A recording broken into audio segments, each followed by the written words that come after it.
Yo, it's Guido coming at you with a Tactics Talk, guys. Welcome back, and thanks for tuning in to this episode of World of Tanks. And we have GWyatt of Clan Van. That rhymes, doesn't it? That rhymes. T-34-85M, Tier 6 Premium Medium Russian Tank. The best Tier 6 Premium, probably. I'm going to say probably. It's hard to say the best in World of Tanks. It really is. Would you believe top 5? Let's put it that way. We're going to call it top 5. We're going to go ahead and get going. And GWyatt sent this to me and said, "Hey, how could I have done better in this?" So that's one of my favorite questions. It's what we all like to do around here is Monday morning quarterback everyone, right? We're gonna tell him how he's going to perfectly execute World of Tanks. Not really. Not really. What we're really after is trying to get better. Look at some of the mistakes that were made. Give him some possibilities of correction. Maybe even get some crosstalk down in the comments down there on other ways to do it. I may have one way, you may have another. But it's all in the effort of taking this gameplay and making it as good as possible. So GWyatt is going to head up to the northwest, which is okay for me. I think in this battle, and he's top tier, by the way, in a three-tier battle. Man, I would have loved to have seen you gone down here. But that's me, and that's an aggressive play. And your team's not really supporting going down into the lower area, are they? They're all camping. Holy macaroni, the camping. The camping. Holy, what is going on? Really, I've got a couple videos out. There's going to be some more. We're going to talk about this a lot. And I know we're trying to help GWyatt, but good golly, the camping. All right, let's just leave it at that. Not a bad place to go, but you don't have a lot of support. So you're going to play carefully, and I agree with that. But your careful gameplay is verging on passive. And I'll give you examples as we go. So we come up here, we got the Lukes looking, we go wide, and I'm thinking, what on earth are we doing? When you came to this point that fast, I said, oh, wow, this is going to be a super aggressive play. He's actually going to push up here into about AB3. He's going to cross over into this area over here. But you just jammed on the brakes, and we are way out in the open. All right. Micro positioning within initial positions. This was a good initial position. This is a horrendously bad micro position, and you're going to get away with it. But I'm going to tell you why it's bad. Because you're so exposed. You need to be over here against this wall. Okay, this is very exposed. If enough pew-pew guns show up here, and oops, over here, I'm looking up at the hill behind it. Right here, that bush, that little saddle where you're expecting people to come, right? You and the Lukes, you both get it. That's a good thing. But if they come around that corner, it's just your whole tank is exposed. I mean, literally the whole tank. You want to be up against this rock here, showing just your turret, because that actually rises a bit right there. Peeking out and looking for shots. All right, so let's watch this go for a minute, because there's another thing that's going to happen here. Good news is nothing shows up, and then this guy comes out. And the initial shots attract. Okay, I don't know, man. I think I just take the hit points off this guy. I think I just take the hit points. Why? Because you don't really have a lot of support. The M3 Lee's not even in position yet. He's not ready to shoot. He's not shotting. Neither is this guy. Well, he's shotting, but he's got that little pew-pew gun. I think I just take the hit points off that guy. Boom, there's another shot, nicely done. This one is going to suffer from lack of lead fire. Oh boy, yeah. So remember, in this case, left to right or right to left, whatever the case may be, the faster it's going and the further away, or the combo of the two, the more lead fire you're going to need. And that shot really didn't have a chance. You're just sort of trailing behind him right there. And this is what I was worried about. Look at this. The Leopard, fortunately it's another Leopard who's going to end up bouncing, is right up there, and if 3 or 4, even 2 show up there and start pinning you down, you are in big trouble right there, so you need to be over here. So we get hit and we back up. That's kind of the instinctual move right there. And now we're sitting back here.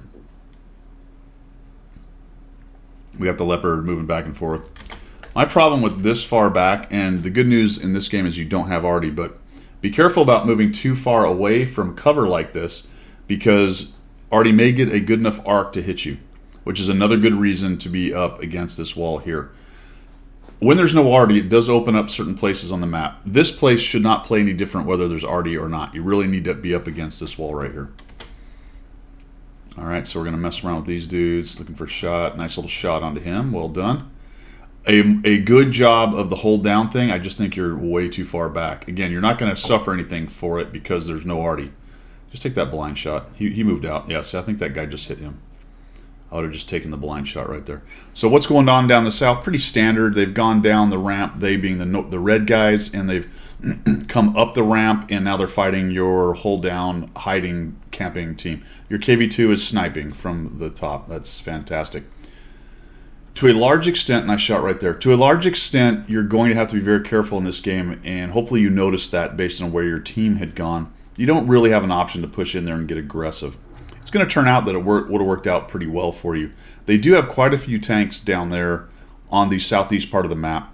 There's a Cavalier up there. There's a Luke's, and the M6 is hiding in the corner. And what I wanted to talk just a bit right there and babble, because I wanted you, the whole time I was talking, you were in sniper mode. You have got to open up your aperture and look around. That was a terrible move by the M3. If you notice, he just came around and parked him. I don't know. That's a new player or a very bad player, but he just got obliterated by those guys. You did a nicer job of covering it, but that was way too long being right here. You need to zoom out and look around. And again, get up against that right there. Now, here's one thing. There's a great example right there. You're zoomed in like this.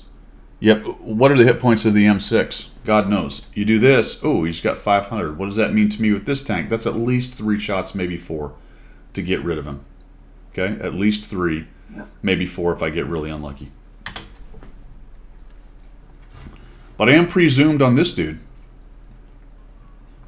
The other thing about being zoomed in that much is we're going to get a little bit of some shenanigans with the Lukes moving back and forth. I have no idea where he is or what he's doing.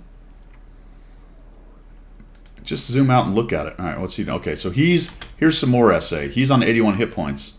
I have no idea if you knew that being zoomed in that long, which means, holy cow, it's me and an 81 hit point Lukes.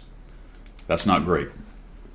Your 2/3 or 1/3, maybe close to 1/2 of your team is in the middle, and the other guys that are alive are hold down on the southern edge. It's just an atrocious. See, that's what I'm talking about. This guy just driving in front of you, and you're like, holy cow. If I'm zoomed out a little bit, I can see him doing that, and maybe if I get a shot, I don't shoot him because I see him going and I hold the shot till he crosses. If I'm zoomed in like this, I'm not able to see what he's doing. That he's going to push in, I think. Nope, he's just asking to be shot in the side and killed. That's a scout by fire. Not a brilliant move for an 82 hit point Luke's. Oh my gosh, this one. Get out. I kind of didn't understand why he didn't sort of maneuver around. What I would have done while he was doing this, I would have taken the opportunity to get up into this position. And now he can do his poking crap behind me, right? And I don't have to worry about him getting in front of me right there. KV-2 is sniping. It's awesome. Okay, so the M6 is there. We do a nice little job sneaking out and getting a shot on him, maybe. There we go. Boom. I think I would have gone to gold just to make sure I'm going to go ahead and pan through that guy's turret. There's second shot. Here's the third one. So it's 4 shots, isn't it? Definitely 4 shots. Man, I would have pressed this and got rid of him. Just cross this open. You may have taken a hit or 2 from those guys and get rid of the M6. But we come out here and we sort of sit here. The Leopard is looking in our general direction. The M6 is right there. And then we go forward. We're in sniper. And then we inexplicably back out. We got spotted. And we let the M6 go. So that's at the very beginning when I talked about we have a very careful gameplay style bordering on passive. You're also starting to lose on this match. You have to get something done up here, and clearing out the M6 and the Leopard would go a long ways towards helping your team win right there, especially if you could get into their backfield a little bit and see what's going on, or even just kill those 2 off and fold back to where the rest of your guys are. But leaving the M6 alive in the back as well as a scout, the Leopard, I would really recommend against that at this point. And so now we're in that kind of passive. Let's just wait until the enemy team makes a mistake. We'll just sit here out in the open. There he comes. Silly Leopard. There we go. We got him. Now it's even a better idea to go get that M6. Now the leopard's not there. Oops, now there's an Achilles. All right, oh, we took a hit from him. Fix that and get out. Yeah, don't stand in when someone is shooting you that you can't see and has you tracked. Don't just stand in there. If you have a shot, by all means. Now we have a bit of an issue here. We got a T67 on our side, an M6 in front, and the Achilles is up on the hill right there. I liked this actually a little late to recognize it, but you saw it. Let me go forward, then we go back and trying to get our gun online. There we go, and we're going to end up killing this T67, which is very nice. So well done on that. That's paying attention to the mini-map. That was a great kill because it took out a guy who was fixing to get around behind you and cause you crossfire problems. Looks like maybe we're waiting for the M6 at this point. I would start doing something different. I'd love to get that M6. The problem is now we know the Achilles is up there. That's going to be a little problematic trying to take both those guys on. But maybe just get up around the corner and look. The M6 might have pushed up a little bit, thinking that he was going to get a little cross action with the 67. And I don't know why we're in sniper mode that long. And we got the Stug. We pull out. That's nicely done. Takes a while to aim in, but we get her. All right. This is a small thing, but it's about anticipation. And this is more of a mechanical gameplay thing than the chess gameplay thing of whether I take a guy out that's a one hit next to me or whether I push into the M6 and accept the Achilles shooting me or whatever. The dude is backing up. More than likely, he's going to keep on backing up. So what you needed to do was back up a little bit during your reload to give yourself more room to aim in and more room to shoot him. And I think you get that. There we go. And it's just late happening. You made it happen, but you should have anticipated that much earlier right there. But nicely done. So now you take two guys down who got a little overly aggressive pushing in between you. And again, we just fold back into that passive, okay, hopefully somebody else drives in front of my gun, right? Hopefully somebody else gets me a spot. Hopefully somebody else drives in front of my gun. And lo and behold, Dopey shows up. I think I would have done that a lot earlier, taking a look for that guy. I don't know what the rocking back and forth right here is exactly doing. I think some people have this kind of just habit pattern of doing things like that. Like, that's going to make it difficult for people to hit me. But I'm looking at where you could possibly be shot from, and I'm wondering exactly who it is you think might be shooting at you. I suppose there's an argument to be made that if someone comes raging around the corner like the Achilles and you're rocking back and forth, maybe you spoil the aim. I don't know. But that feels like a very passive kind of mechanical move by scooting forward and looking.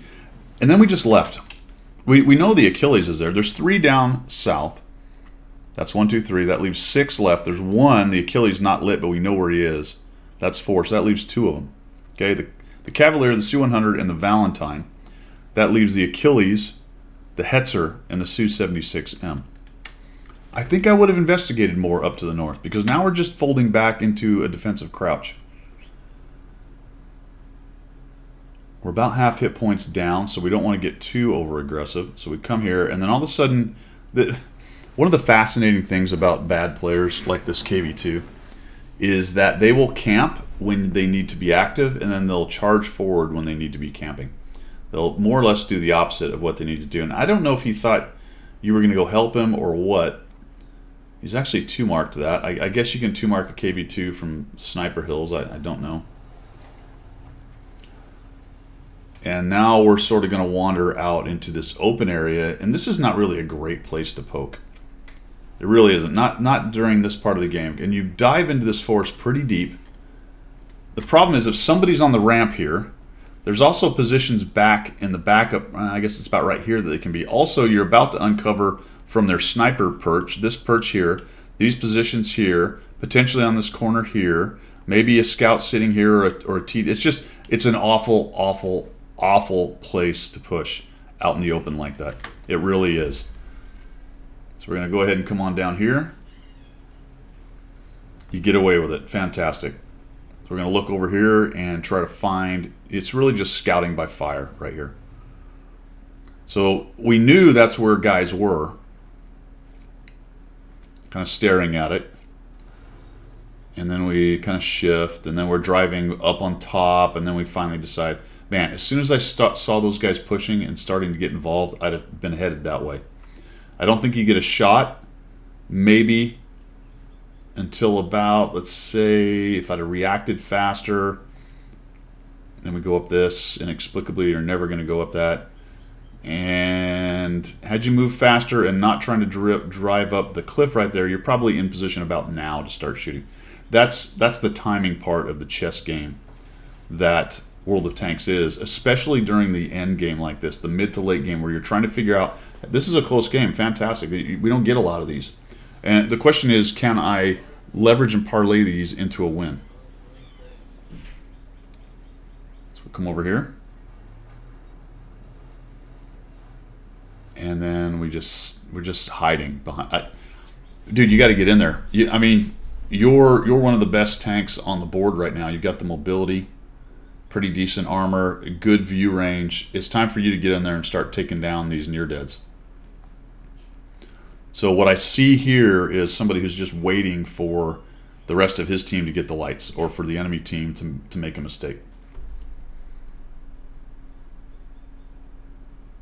And we just sit. And people are typing. And they're yelling at the KV2, and the KV2 is wandering around out in the open. I think the best place you could have gone, initially when they were lit, was come up here to where you can go hold down on this bit of a rise. Then if that didn't work out, sneak back around here and come up top here. And then you can sit up on this and peek out and just shoot down on them. Even if they're hold down, there you go. That gets you a little bit of height. Oh, just take the shots, man. You take the shots. Oh! And then you get hit in the back by the Hetzer. And you don't fix it. Which, yeah, that's a shot you did not need to take. You should have immediately fixed that track and started moving. What I would have done is headed right for that rock right there and tucked up against it. Now you can use that bush to kind of figure out where he is, potentially. Or at least protect yourself. We're just sitting out here in the open. This is why clearing the north earlier, like I talked about, would have been a good idea, because now you've allowed yourself to get the sandwich. All right, you got people on both sides of you. Now, a lot of what I'm seeing here from you, GWyatt, is very reactionary to what the last thing you saw or shot was shot by, right? You react to whatever direction a shot comes in, or there's a red light, but you don't really commit. And then if something else comes up, you go that way. You turn to that. You need to start thinking about, how am I going to facilitate this win? How am I going to win this? And I think this was the best move right here that you kind of did all game, is get down in here and figure out where these guys are. These are casemate TDs, all of them. Minus the Achilles, I guess. There we go. So you got a little help now. Finally, your guys are moving in.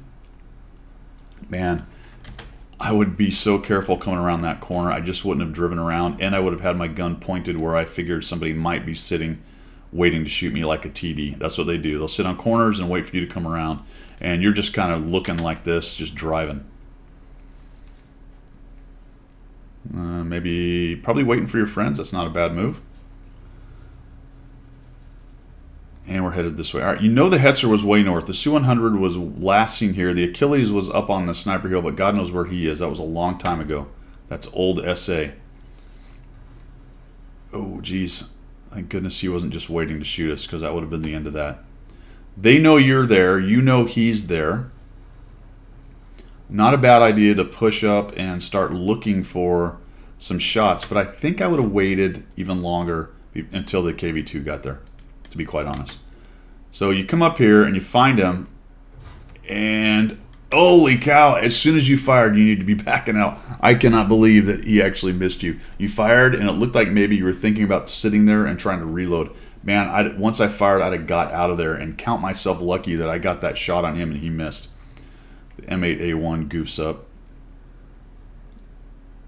Oh, and the aiming is just wrong right there. We're kind of going after where his mantlet is. You need to shift over, and you're not zooming in very much. I'd have just zoomed in right there and put that shot right into that flat part of the casemate. That was your best opportunity to take him down. And the silly M4A1 thinger.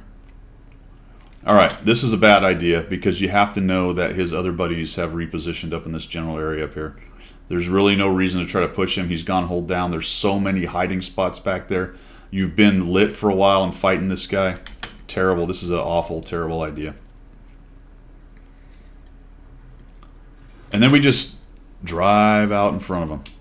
Once I got a corner of this guy spotted, I just stopped and tried to take that corner out instead of just driving right in front of him. What killed us, actually? It looks like the Su-100 got us right there. All right, man. So a lot of little things. The initial position was good. Talked a little bit about micro positioning, and then we got into a very, very long and lengthy and detailed discussion about reacting to the battle and being more active vice reactive. And when I say reacting to the battle, I mean reacting to the situation at hand, but making a plan, not being just continually reactive to whatever shiny thing that I see along the way. There was a couple really nice technical mechanical things you did, and for example, this last thing, not so good. Technical mechanical kind of things that you did right there. I don't think I would have come up over that hill like that. Guess what else is happening? You can see the IKVs moving around this way. I don't know why the Jackson went back up here. I guess he's guarding the cap. You're always going to have somebody doing that. The KV-2 is eventually, is he still coming? Yeah, he's coming up here slowly but surely. So potentially if you'd have waited for a while, maybe just peek a little bit and see if you can't find one of their other TDs moving around, you probably would have come out a lot better. Once you died, this M8A1 should have just got in there, and oh, there he goes. So the Hetzer killed him. So the Hetzer was obviously nearby, or at least he is now, right there. And this ends up being a draw. I didn't watch the whole thing after that. So anyway, I hope some of that helps you there. GWyatt, 4 kills, 2,016 damage, and 96 assists is a good game. But you asked me what you could do better and pull this thing into a win. And really, I think it started with clearing out the north, getting rid of that M6 there. And from there, probably pushing down to the south, clearing out the guys that you knew were there, instead of walking into bushed up TDs that you knew were probably still up in the north. With your buddies, clear out the south, and then this push up and over was ill-advised. I thought it was good while he was still sort of exposed, and you could kind of poke up over that little ridge right there and be hulled down, but after a while you just kind of drove up out into the open and were asking for it. I mean, even if you killed that Su-100, I think the Hetzer or the other guy gets you because you're just out in that flat. So waiting for your other guys to move up potentially, or maybe even, and there's not a lot of time left, maybe even just flex all the way back down the ramp and you come up the middle area right there. It was going to be tough either way. 3 bushed up TDs, relatively low hit points on everybody. It was going to be hard to push up and over. A couple competent guys can really make a team pay who's trying to get up and over on this cap. It is not easy. It is definitely not easy. Thanks for sending that in, man. I do appreciate it. Everybody else, thanks for the support of the channel. If you're looking for other ways to support it, you can find that down in the description. That's all I've got for today. We will see you.